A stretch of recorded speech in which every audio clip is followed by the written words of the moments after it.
আমাদের অনেকেরই গুগল ড্রাইভে ছবি এবং ভিডিও রাখার পরে খুব তাড়াতাড়ি স্টোরেজ ফিল আপ হয়ে যায়। ছোট্ট একটা ট্রিক্স আছে যেটা আমরা অনেকেই জানি না। আজকে আপনাদের সাথে শেয়ার করব কিভাবে খুব সহজেই আপনার স্টোরেজের জায়গা বাড়াতে পারবেন।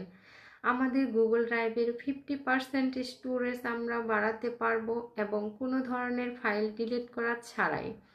সরাসরি আমরা গুগল ব্রাউজারটা ওপেন করব এবং সার্চ অপশনে লিখব photo.google.com। এই ধরনের একটি ফিচার আপনি দেখতে পারবেন এবং উপরে কর্নারে 3 ডট এখানে আমরা ক্লিক করব এবং এখান থেকে স্টোরেজ আছে এখানে আমরা ক্লিক করব।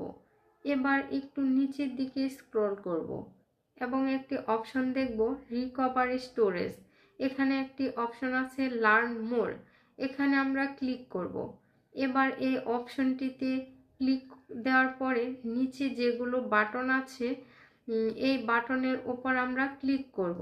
এতে যেটা হবে আমাদের গুগল ড্রাইভে থাকা ছবি এবং ভিডিও আছে সেগুলো কম্প্রেস হয়ে যাবে।